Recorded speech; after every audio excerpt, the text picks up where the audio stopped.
안녕하세요. 옛 이야기입니다. 오늘도 와주셔서 감사합니다.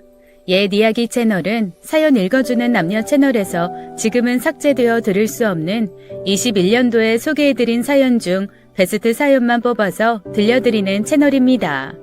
구독과 좋아요 부탁드리며 그럼 오늘의 사연 바로 소개해드리겠습니다.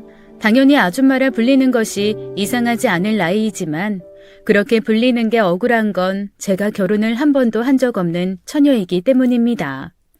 결혼 대신 일만큼은 정말 열심히 했어요.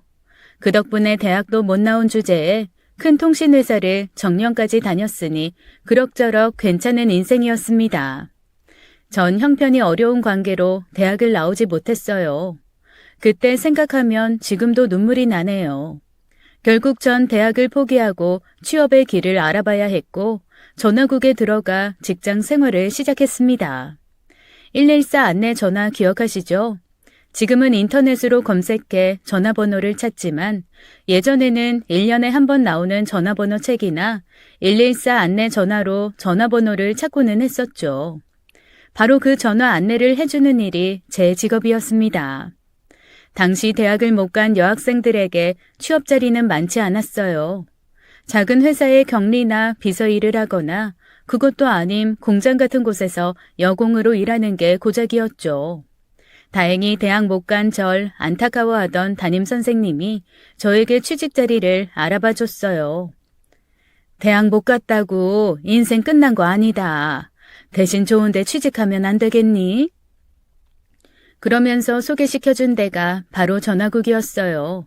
대학은 가지 못했지만 신분이 보장되는 안정적인 직업에 나중에 시집갈 때도 남들에게 꿀리지 않는 직업이라시면서 저에게 적극적으로 추천해 주셨죠.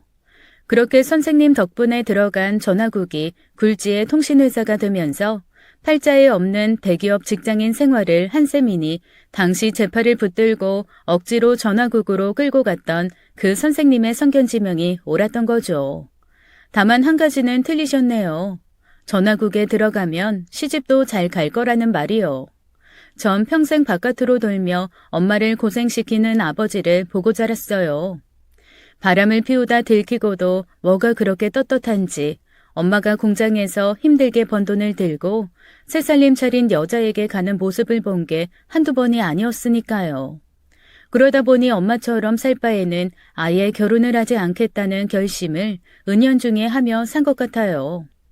누군가와의 만남을 시작하면 그와의 행복한 미래를 꿈꾸기보다는 그가 나를 배신하면 어떡하지라는 부정적 생각을 먼저 하고 그만큼 마음을 주고 제 곁을 허락하는데 인색했던 거죠. 평생을 혼자로 사는 것이 외로운 건 사실이지만 자녀 교육이나 남편 뒷바라지에 새는 돈이 없으니 차곡차곡 돈을 모으기는 좋았습니다. 그러다 보니 요새 다들 어려워한다는 집장만도 이미 오래전에 해뒀고요. 이제 은퇴도 했으니 남은 여생을 즐기기만 하면 된다고 생각했어요. 하지만 신은 저에게 또 한 번의 시련을 준비하셨더군요. 죽음의 그림자가 찾아왔던 거죠.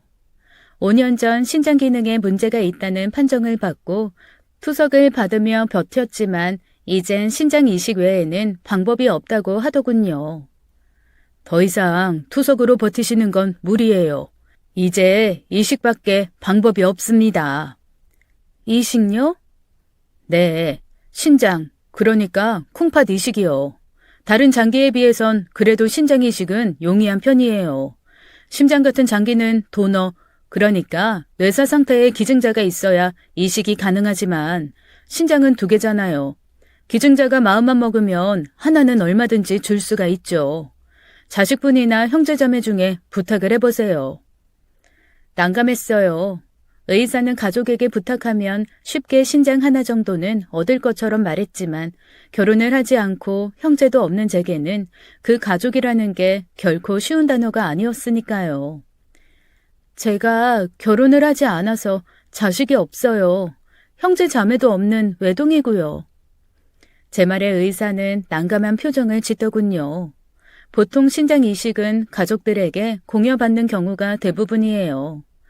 혈액형이 같고 유전적 형질도 비슷해 거부 반응이 일어날 확률이 적기 때문이기도 하지만 자신의 멀쩡한 신장을 모르는 사람에게 떼어준다는 게 쉬운 일은 아니잖아요.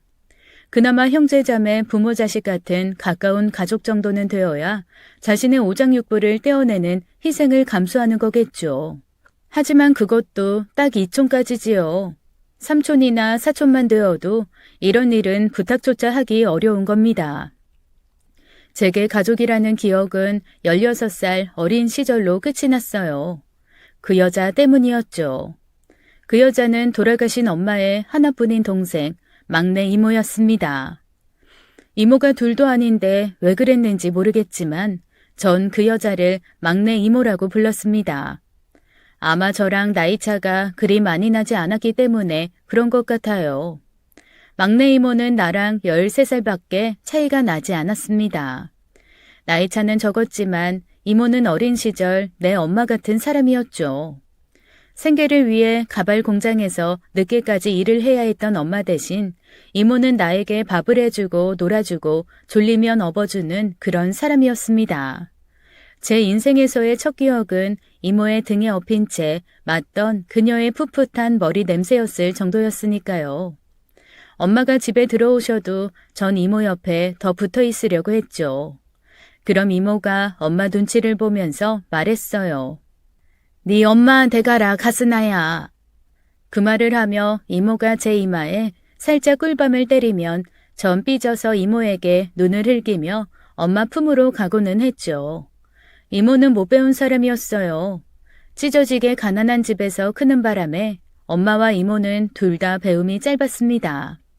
그래도 혼자 한글이라도 뗀 엄마와 달리 이모는 한글조차 배우지 못했어요. 아기 때는 몰랐는데 저도 머리가 좀 커지고 나니 이모가 어딘가 모자란 사람이라는 걸 알게 됐어요. 20살이 넘은 다 큰 처녀가 되어서도 이모는 항상 나랑 내 동네 친구들과 어울렸습니다. 같이 고무줄도 하고 소꿉놀이도 하고 이모는 그렇게 잘하지 않는 사람이었어요. 하지만 난 이모 같지 않았습니다. 학교에 한글을 배우고 책을 읽으며 세상을 배워나갔죠. 그렇게 전 천진한 아이에서 영악한 소녀가 되어갔어요. 그러다 보니 어느 순간부터 나보다 나이도 많으면서 한글도 모르는 이모가 창피하더군요. 고무줄 안 할래?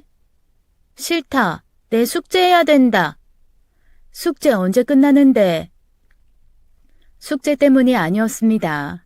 남들한테 바보라고 놀림받는 이모랑 같이 노는 게 창피했던 거죠. 제가 놀아주지 않자 처음엔 서운해하던 이모는 이제 저보다 더 어린 동네 아이들과 어울리기 시작했어요. 그런 이모가 서운하기보단 전 오히려 편했습니다. 그리고 이런 일도 있었어요. 이모, 밥 먹었나? 아니. 뭐 하느라 여태 밥도 안 먹었는데. 쌀이 없다. 컵라면 있다 아이가. 그거 끓여 먹어라. 그건 어떻게 먹는데? 엄마가 물만 부으면 된다 했잖아. 3분 기다리라고. 며칠 전에 엄마가 새로 나온 라면이라며 컵라면이라는 걸 사오셨습니다. 끓는 물만 붓고 3분만 기다리면 먹을 수 있는 당시로는 정말 새로운 음식이었죠. 야근 때문에 늦게 들어오는 엄마가 저희들 배고플 때 끓여 먹으라고 사둔 컵라면을 이모에게 먹으라고 말하고는 전 숙제를 했어요. 그렇게 1시간쯤 지난 나 방을 나와 보니 식탁 위에 이모가 컵라면 용기를 두고 앉아있더군요. 여태 안 먹고 뭐하노? 이게 안 끓는다. 뭔 소리인지 하는 생각에 컵라면 뚜껑을 열어보니 용기 안에다 끓는 물이 아니라 찬물을 부어넣고는 물이 끓기를 기다리고 있는 거였어요. 전 화가 났습니다. 한글도 모르고 눈치도 없고 겨우 12살밖에 안 된 나에게 보살핌을 받아야 할 이모가 이유 없이 미워던 겁니다. 그냥 그녀가 같이 있으면 나도 바보가 될 것 같은 그런 기분이었어요. 저는 점점 더 이모에게 쌀쌀맞게 굴었고 그런 나를 엄마가 나무랐습니다. 네 이모한테 그러면 못 쓴다. 내가 뭐 이모가 바보같이 구니까 그렇지. 이모가 와 바본데. 글도 모르고 라면도 못 끓이고 요새도 얼레들하고만 놀락하고. 아이고 요 가스나 좀 컸다고 뭔 유세를. 네 어릴 때 이모가 키웠다. 니들 밥 주고 지켜주고 같이 놀아준 게 다 이모다. 그렇게 엄마는 나를 나무라고는 했지만 전 갈수록 이모와 멀어져 갔습니다. 고등학교에 들어서는 아예 전 이모랑 대화를 하지 않았어요. 고 2학년 때쯤 두 집 살림을 하던 아버지가 돌아왔습니다. 같이 살던 여자와 대판 싸우고 나왔다면서 이제 우리 집에서 산다고 하시더군요. 전 그런 아버지가 당연히 싫었지만 엄마는 아버지를 내치지 못하셨어요. 1년에 몇 번 집에 오지도 않고 오는 이유도 그저 엄마가 번 돈이나 빼가려는 것을 뻔히 알면서도 항상 당하며 사는 엄마가 안타까워 아버지에게 대들었지만 그때마다 전 아버지에게 무서운 매질만 당하고는 했습니다. 그렇게 맞을 때마다 어떻게 사람이 자기 딸을, 그것도 하나뿐인 딸을 이렇게 때릴 수 있을까 하는 생각도 들었죠. 그때 나를 감싸며 나를 보호하려 누군가가 뛰어들었어요. 바로 이모였습니다. 그러자 아버지가 기가 찬다는 듯 말을 했어요. 이것들이 쌍으로 내가 와 이 집구석에 겨들어오기 싫은 줄 아나. 저 둘 때문이다. 더러운 것들. 하시던 말이 가슴에 사무칩니다. 나랑 이모가 뭐라고. 도대체 우리가 뭘 그렇게 잘못했다고 그런 생각을 하시는지 차라리 집을 나가버릴까라는 생각까지 들더군요. 그리고 얼마 후 정말 아버지는 우리 둘 중 한 사람을 내보낼 생각을 하셨습니다. 이모를 한 남자에게 시집 보내기로 하셨던 거죠. 상대는 읍내에서 두부집을 하는 50살이 넘는 호랍이었습니다. 나이도 많고 재취자리지만 흠은 얘도 만만치 않다. 이 결혼만 잘 되면 갸도 우리도 팔자 피는 기다. 조금 모자라기는 하지만 얼굴과 심성만은 고운 이모를 그 호랍이는 꽤나 오래 마음에 두고 있었고 돌아온 아버지에게 부탁을 했다는군요. 혼사만 성사되면 아버지에게 자기가 하는 두부 공장의 일자리까지 준다는 말에 아버지는 결혼을 일사천리로 밀어붙였죠. 하지만 평소 자기 의견을 제대로 표현하지 못하던 이모가 완강히 거부했어요. 아무리 반푼이어도 그런 늙은이 각시가 되고 싶지는 않았던 거겠죠. 엄마도 이모 편을 들었어요. 아무리 그래도 다 큰애가 둘 딸린 호래비한테 보내는 건 아입니다. 제가 거기 가서 뭐 난방을 차지하겠습니까? 그냥 부엌대기로 가라는 긴데 내 눈에 흙이 들어와도 그캐는 못합니다. 그래서 안 보내면 어디까지 얘를 책임질락 하는데? 네 이번에 얘 안 보내면 내랑 완전히 끝이다. 결국 엄마의 반대에도 아버지는 이모의 결혼 날짜까지 잡았습니다. 전 그냥 시끄러운 게 싫었어요. 이모가 노인네한테 시집 가는 게 안 되긴 했지만 그렇다고 계속 우리 집에 사는 것도 과연 이모에게 좋은 일인가 하는 생각도 들었고요. 드디어 이모 혼례식 올리기 전날이 되었죠. 밤에 잠을 자고 있는데 누군가 문을 열고 들어왔어요. 이모였습니다. 여전히 이모하고 말하는 게 불편한 나는 그냥 조용히 자는 채를 했죠. 그걸 아는지 모르는지 이모는 절 조용히 안아줬어요. 이모에게서는 어릴 적 제가 처음 느꼈던 그 풋풋한 머리 냄새가 났습니다. 그 냄새가 좋았는지 전 그렇게 깊이 잠이 들었죠. 다음 날 깨어보니 집안이 난리가 나더군요. 이모가 사라진 겁니다. 그것도 결혼을 시키는 조건으로 아버지가 두부집 사장에게 받은 지참금 1,000만 원을 몰래 가지고요. 평소 글도 모르고 셈도 흐린 이모가 할 수 있는 일이 아니었어요. 그만큼 그 결혼이 싫었던 거겠죠. 아버지는 난리가 났어요. 혼자 어그러진 것도 어그러진 거지만 이모가 훔쳐간 돈을 갚아야 하는 사태까지 생기자 눈이 뒤집히더군요. 그리고는 이모가 갈 만한 곳을 알아보기 시작했어요. 수소문 끝에 이모가 서울에 있는 먼 친척집에 가 있다는 이야기를 듣자마자 엄마에게 얘기하시더군요. 그 집 알제? 그리고는 싫다는 엄마를 끌다시피 해서 차에 태우더군요. 밤도 깊었고 비가 많이 오니 내일 떠나자는 엄마의 애원도 듣지 않았어요. 와, 네 그가시나 도망갈 시간 벌어줄락하나. 잔말 말고 타라. 당장! 그렇게 빗속을 떠난 아버지와 엄마는 다신 돌아오지 못하셨습니다. 빗길에 미끄러진 아버지의 봉고차가 전복되면서 두 분 모두 세상을 떠나고 마신 거죠. 그렇게 저는 16살 어린 나이에 고아가 되고 말았습니다. 쓸쓸한 장례식장을 홀로 지키고 있는데 이모가 오더군요. 그녀는 미안하다며 우리 엄마의 영정을 끌어안고 한없이 울었습니다. 하지만 전 그런 이모가 가증스러웠어요. 제 어린 마음에는 이모는 내 부모를 죽인 사람이었으니까요. 이모가 아버지의 말대로 결혼을 했다면, 그날 그 돈을 훔쳐 도망가지만 않았다면 우리 엄마와 아버지는 죽지 않았을 거라는 생각에서였죠. 장례식이 끝나고 저와 같이 살겠다는 이모에게 전 매몰차게 말했습니다. 니는 이제 내 이모 아니다. 그렇게 말하며 이모와의 모진 인연을 끊어버렸죠.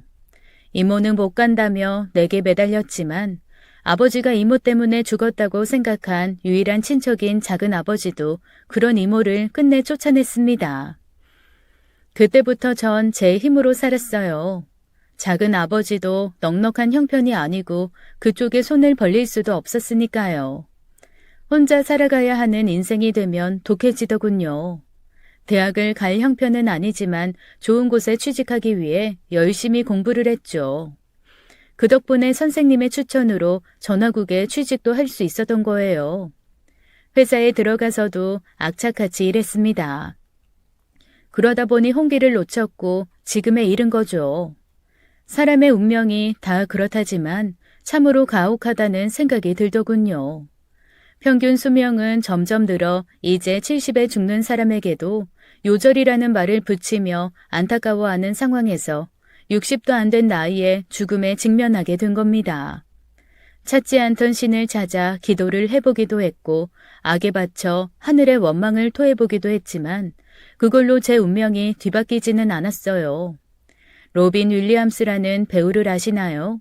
할리우드에 알아주는 코미디 배우로 시작했지만 연기력을 인정받아 여러 차례 아카데미상 후보에 오른 위대한 배우였죠. 죽은 시인의 사회, 굿모닝 베트남, 굿윌 헌팅에서 그의 연기는 정말 최고였어요. 그런 그가 어떻게 생을 마감한 줄 아세요? 저와 비슷한 나이에 스스로 목숨을 끊었습니다. 자신이 치매에 걸렸다는 사실을 의사에게 전해 듣고는 기억을 잃은 채 비참하게 죽어갈 자신을 생각하니 차라리 스스로 자신의 생을 마무리하는 게 자신의 존엄성을 지키는 것이라 생각했다는군요. 의사의 판정을 듣고 저도 로빈 윌리엄스와 똑같은 생각을 했어요. 마땅한 가족이 없는 마당에 홀로 요양병원 병실에 누워 죽을 날을 새고 있고 싶지도 않았거든요. 그래, 이제 그만 끝내자. 사는 거 어려웠잖아. 혹시 알아? 죽고 나면 정말 편안해질지. 마음을 정한 전 오랫동안 병원을 돌아다니며 수면제를 조금씩 모았어요. 그리고는 최대한 많은 수면제를 입에 털어 넣었습니다. 혹시 이러고도 죽지 않을까봐 번개탄도 피워놓았고요. 하지만 제 뜻대로 되지 않았어요. 아파트 밖으로 연기가 새어나가는 바람에 위층에서 119로 신고를 했고 제가 숨이 끊어지기 전에 구급대원이 들이닥쳐 응급조치를 취하고 병원으로 이송해 저를 살려냈으니까요. 우습죠. 그냥 놔둬도 얼마 남지도 않은 생명을 살리기 위해 구급대원과 의사들은 뭐하러 그리 힘든 노력을 했을까요? 깨어나자마자 원망하듯 의사에게 말했어요. 헛수고하셨네요. 어차피 곧 죽을 텐데. 사실 그 의사와 구급대원분이 무슨 잘못이 있어요. 사람을 살리는 게 그분들의 일인데. 그만큼 전 생에 대한 눈꽃만큼의 의지도 남아있지 않았어요. 그렇게 병실에 누워있는데 그가 저를 찾아왔습니다. 어떻게 여길? 네가 며칠 전에 메시지 보냈었잖아. 그날 제가 메시지를 그에게 보냈었다는군요. 왜 그랬을까요? 그와의 인연은 이미 끝난 지 오래였는데. 잘 살라는 네 말이 얼마나 소름이 돋았는 줄 알아? 미친 듯이 너희 집으로 갔더니 구급차가 와 있더라. 그에게 정말 못 볼 꼴을 보였네요. 부끄럽기 이루 말할 수가 없었습니다. 그는 한때 저와 사랑하던 연인이었어요. 그를 만난 건 와인 소믈리에 과정에서였습니다. 젊어서는 별로 술을 마시지 않았는데 나이가 먹으니 가끔씩 마시게 되는 와인이 좋았어요. 이왕 마시는 거 그 맛과 기원을 제대로 알고 싶었죠.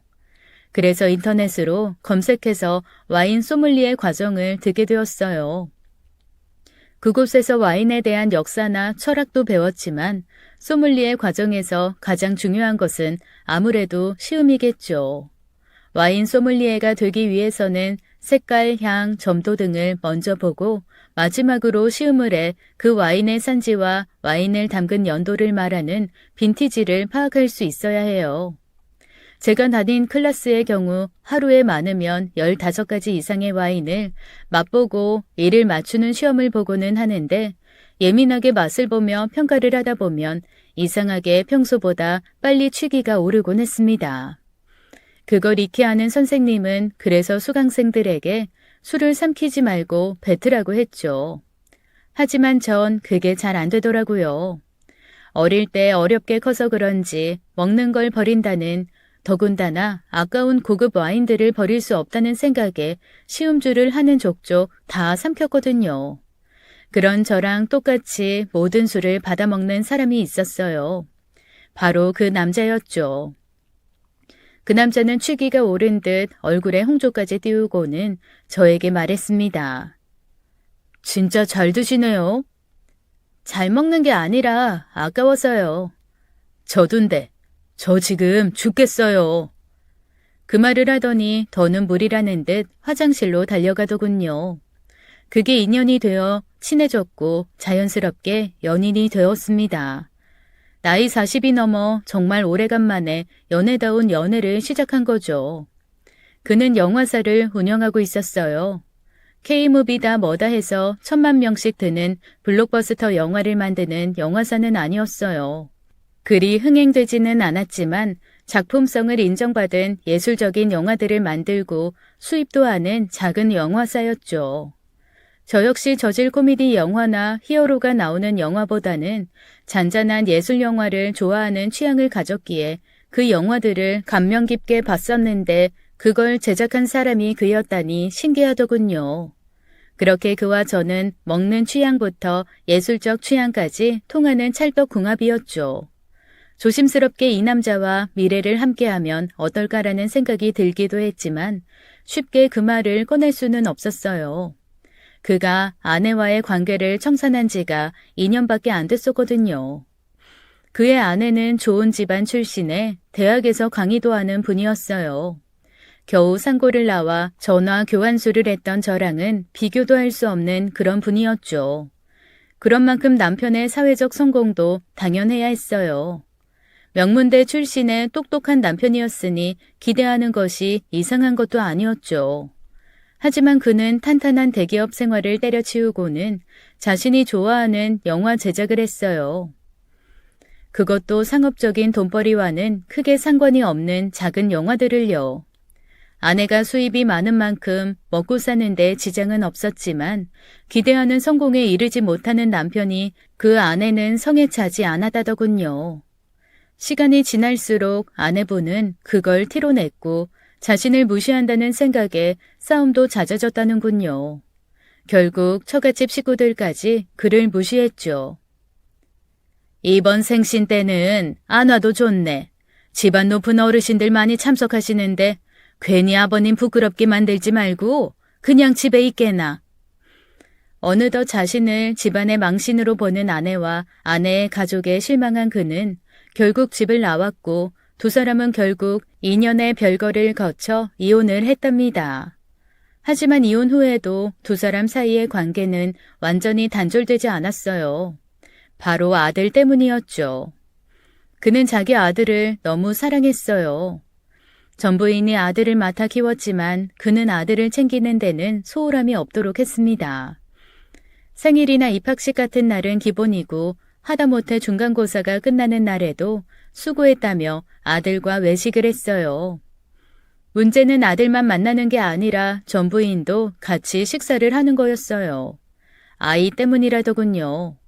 사춘기에 한참 예민한 아들이 심리적 충격을 받지 않도록 하기 위해서 아이 앞에서는 화목한 모습을 보여야 한다는 거죠. 꼭 그렇게까지 해야 돼요?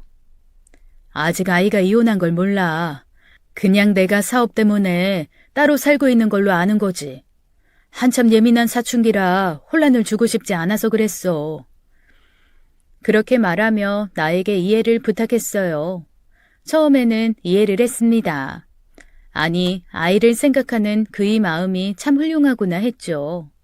저의 어머니는 하나뿐인 자식인 저에게 한 번도 그런 깊은 애정을 보인 적이 없었거든요. 그래도 저보다 자기 아들을 우선시하는 그에게 가끔 서운함도 느꼈지만 정말 좋은 아버지구나 생각하며 참았어요. 하지만 그것도 어느 정도였죠. 저랑 만나기로 약속하고서는 아들이 아프다네. 오늘 약속은 취소해야겠어. 내일 수학여행을 간다네. 필요한 것들 좀 사주러 백화점에 가야 돼. 이런 식으로 전화 오는 게 한두 번이 아니었어요. 거기까지는 넘어간다고 해도 이것만은 참을 수가 없었습니다. 나 지방으로 시나리오 작업 다녀올게. 시나리오 작업? 그건 감독이나 작가가 하는 거 아니야? 아, 물론 그 사람들이 하지. 난 가서 격려나 좀 하고 오려고. 황금 같은 주말 연휴 그와 함께 여행이라도 가려 했는데 이렇게 말하더군요. 그래? 그럼 가야지. 가서 격려도 많이 하고. 이번 시나리오 그렇지 않아도 재밌더라. 그치? 이번엔 상업적으로도 신경 많이 썼거든. 응, 기대되던데 잘해봐. 전 그렇게 그 일을 보내줬어요. 주말에 할 일이 없어진 전 모처럼 책이나 사읽을까 하는 마음에 강남의 한 대형 서점에 갔습니다. 그런데 어머, 안녕하세요. 누구지? 하며 고개를 돌려보니 그이와 함께 일을 하고 있는 시나리오 여자 작가였어요. 가끔 함께 모여 식사도 하고 하던 분이라 안면이 있는 사이였죠. 작가님, 안녕하세요. 그런데 왜 여기에? 네? 오늘 시나리오 워크숍 가는 거 아니었어요? 아니요, 그런 적 없는데. 뻔했어요. 그가 거짓말하고 누구를 만났는지. 주말이 지나고 돌아온 그를 다그쳤어요. 아이랑 같이 여행 갔었어. 방학인데 따로 놀아주지도 못해서. 둘만 갔어? 저기 그게 둘만 갔냐고. 미안해. 그의 여행에는 헤어진 전부인도 함께 했던 거예요. 그것만은 참을 수가 없었습니다. 아이 때문에 전부인을 만나는 것까지는 어쩔 수 없다고 하지만 여행까지 같이 가는 건 저를 무시하는 처사라는 생각이 들었어요. 그냥 애 때문에 같이 간 거야. 내가 뭐가 좋았겠어? 전처랑 같이 있는 게. 그게 중요한 게 아니야. 날 속였다는 게 중요한 거지. 미안해. 말하려고 했는데 당신이 워낙 전처 만나는 걸 싫어해서 말 못했어. 그럼 그런 걸 좋아할 여자가 어디 있니? 그래, 당연히 좋아할 수 없지. 하지만 이해는 해줘야지. 아이가 걸린 문제야. 당신도 아이가 있었다면 당연히 이해할 그런 문제였다고. 결혼도 하지 않고 아이도 없어서 이해를 못한다는 식의 그의 매도에 결국 전 폭발했습니다. 내가 이해심이 없다고? 난 당신의 아들한테 잘하는 거 정말 기특하게 생각했어. 부모에게 큰 사랑 받지 못하고 자란 내 입장에서 당신이 하려는 자식 사랑 응원해줬다고. 그런 내가 이해심이 부족하다고? 당신 여자라고 생각은 하는 거야? 당연하지. 내가 당신을 얼마나 사랑하는 줄 모르겠어? 그렇게 날 사랑한다면서 왜 당신 카톡에는 당신 가족 사진뿐이지? 그의 카톡 대문에는 사진들이 여러 장 걸려 있었는데 모두 자신의 가족들 사진이었어요. 특히 사진관에서 찍은 가족 사진 속 아내를 바라보며 웃는 사진을 볼 때마다 전 서글퍼지고는 했죠. 당신 카톡에 올린 가족 사진 볼 때마다 무슨 생각이 드는 줄 알아? 당신과 부인, 그리고 아들이 함께 찍은 그 사진을 보면 무슨 생각이 드는 줄 아냐고. 난 그냥 저 남자의 숨겨진 파트너구나. 이래서 이혼한 남자는 만나지 말아야 하는구나. 그런 비참한 생각이 든다고. 결국 그와의 만남은 그날이 마지막이 되었죠. 그럼 그가 죽음을 앞에 둔 제 앞에 다시 나타난 겁니다. 왜 그에게 문자를 보냈는지 후회도 했지만 막상 7년 만에 그를 본 전 눈물을 쏟고 말았어요. 아무리 아니라고 둘러대도 그에 대한 감정이 없어졌다면 그건 거짓말입니다. 제 마음속에는 항상 그에 대한 그리움이 자리 잡고 있었죠. 차마 그에게 연락은 취하지 못했지만 가끔 전 그의 SNS를 방문해 근황을 살펴보기도 했죠. 그의 사랑하는 아들, 그러니까 그와의 문제를 일으킨 원인이 된 그 아이가 어떻게 자랐는지도 그걸 통해 알았어요. 그것 때문인지 그에게 꺼낸 제 첫말이 뭔지 아세요? 당신 아들 군대 갔더라. 지금 그딴 게 중요하니? 네 목숨이 왔다 갔다 하는데. 그는 이미 다 알고 있더군요. 내 신장 기능이 끝장난 상태라는 걸요. 내가 당신 살릴 거야. 벌써 신체 검사도 마쳤어. 그는 자신의 신장을 기증하기 위해 이미 신체 검사까지 했더군요. 왜 그래? 내가 뭐라고? 뭐긴, 내가 사랑하는 사람이지. 그의 말에 뭐라 반박을 하려 했지만 그냥 말았어요. 이제 진짜 저한테 남은 시간은 짧으니까요. 혹시라도 그의 신장이 나에게 맞아 내가 살 수 있다면 못다한 그와의 사랑을 남김없이 태우리라고 그런 기적을 허락해달라고 신께 기도했어요. 하지만 여전히 잔인한 신은 저에게 그런 행운을 허락하지 않더군요. 그의 신장은 저에게 적합하지가 않았어요. 미안해. 괜찮아. 그냥 당신이 신경 써준 것만으로도 고마웠어. 아니, 내가 안 된다고 포기하지 마. 기증자 찾을 수 있어. 그는 포기하지 않았어요. 나를 살리기 위해 어떻게든 기증자를 찾기 위해 노력했습니다. 하지만 제가 미리 말씀드렸듯 자신의 장기를 아무 이유 없이 남에게 내어줄 사람은 흔하지 않아요. 나몰래 내 배다른 동생들에게 연락도 취한 모양이에요.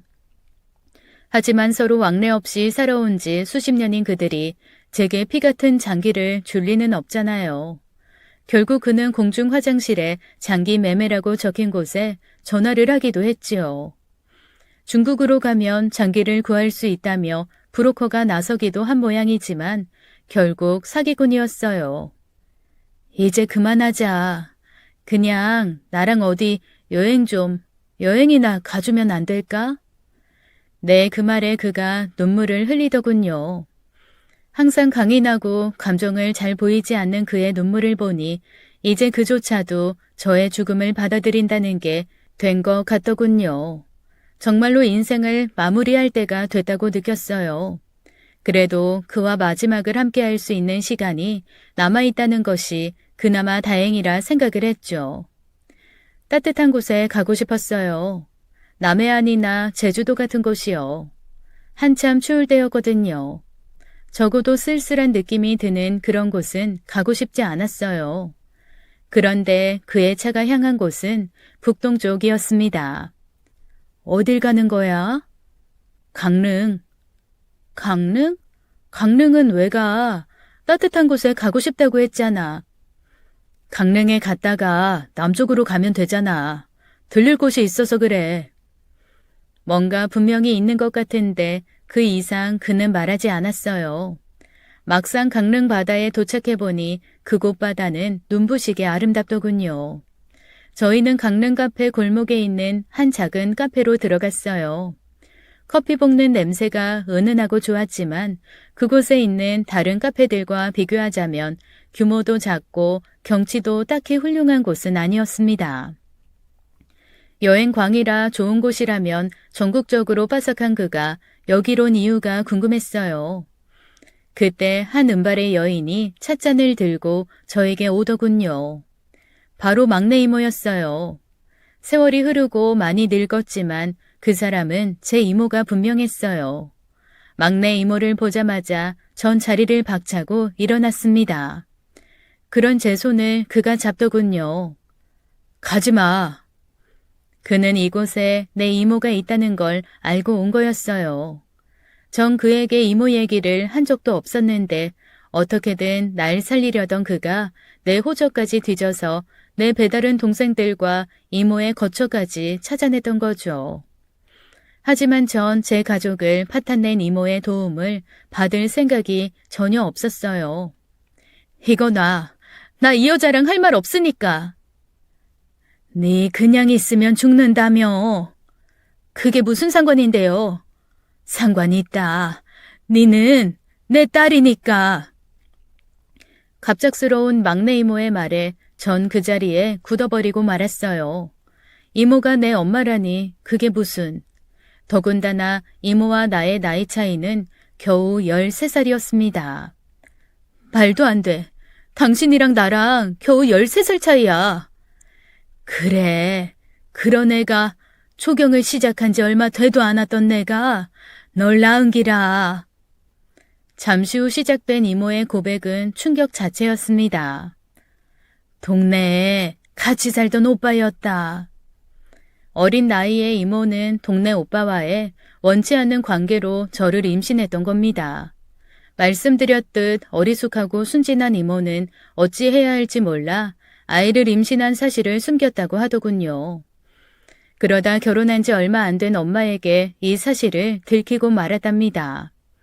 이 사태를 수습하려고 이모와 잠자리를 한 동네 오빠라는 사람을 찾아갔지만 그 사내는 이미 군대를 간 상태였답니다.